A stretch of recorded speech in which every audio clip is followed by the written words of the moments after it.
Let's deal with the Pete Hegseth of it all.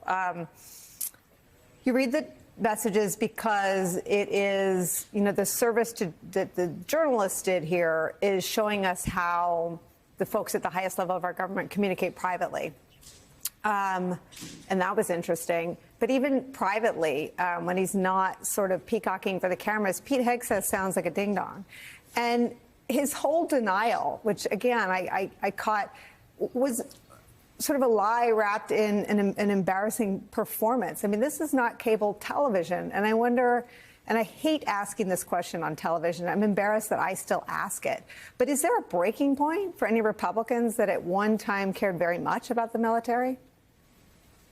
Well, bless his heart, Roger Wicker has actually done something that is important, and that is he has asked the IG at the Department of Defense to do an investigation of this. And for everybody to understand, inspectors general are supposed to be independent people that are embedded in government agencies, and their job is to not work for the agency head and not work for Congress and not work for the executive branch, but rather to be the eyes and ears of the people. And their job is to look into problems in agencies and bring them forward so the public will know, and then there can be some accountability. The fact that Roger Wicker has joined with Jack Reed, the chairman and vice and ranking member of the Armed Services Committee, asking for an expedited IG hearing. Now, that's the good news. Then I started worrying about who was going to do that investigation, because Trump, of course, fired the inspector general, like he fired a bunch of them, which he's not supposed to do under the law, without cause and without notifying Congress. He ignored that, of course, like he ignores all laws. But the guy who's the acting seems to be solid. He's been there for a while. He retired as a captain. He was an infantryman, just like Pete Hegseth. He was an Eagle Scout. So I do think that he is in a good position to bring all of this out into the public eye as to what happened. But Pete Hegseth is embarrassing because he thinks it's okay to lie. And his troops know that. The people that serve in the military know, after this incident, there is not a man or woman in the military that is not aware that Pete Hegseth is willing to lie, because they all know that stuff was classified.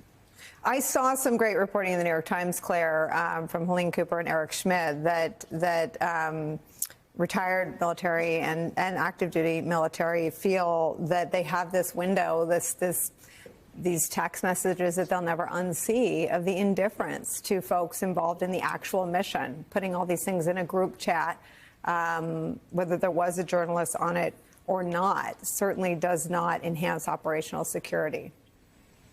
Yeah, I mean, Pete Hegseth thinks that a cleft chin and push-ups is all he needs to lead the people of America's military. And you need more than that.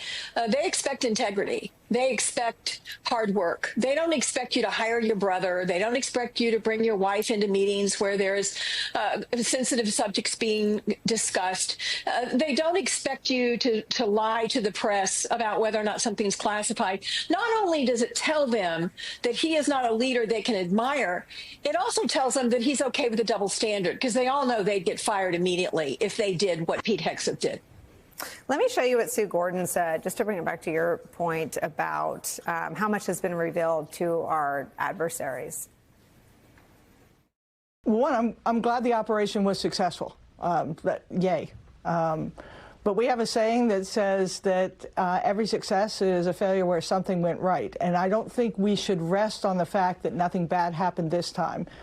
We don't know whether that communications path has been penetrated, so we don't know whether state actors that have lots of resources are just sitting and lurking now, knowing that we do important things on that. Certainly the information that has now come out for any intelligence officer, and I can speak of this with great expertise, that's all super useful for the next time, or for understanding the sources, or understanding how we did the targeting, or understanding how we operate, or what our operational tempo is. So all of that information is valuable. So I'm glad the operation was successful. Now we need to deal with the fact that this should not have happened. There is consequence when it does, and you can't be sure that there is no persistent risk that follows it. I mean, this gets back to why it matters that Donald Trump doesn't care, right? Sue Gordon was his deputy DNI during his first term. So she views it as the job of the intelligence community, right, to make these things meaningful to him. I think the other thing that's clear by the fact that no one close to Trump is demanding a consequence for themselves or anyone involved is that none of them now care. Right. I couldn't agree more. It doesn't, there seems to be a categorical, widespread decision just to not really give a crap. And I think part of that is because of who they view the real enemy as. And they're not trying to worry about China or Russia as America's rivals. The main rival they're worried about is the quote unquote deep state, is the enemy, as they see it, in their own government ranks. It's their own workforce. Look, you don't use Signal to try to protect yourself from the Chinese or the Russians or the Iranians.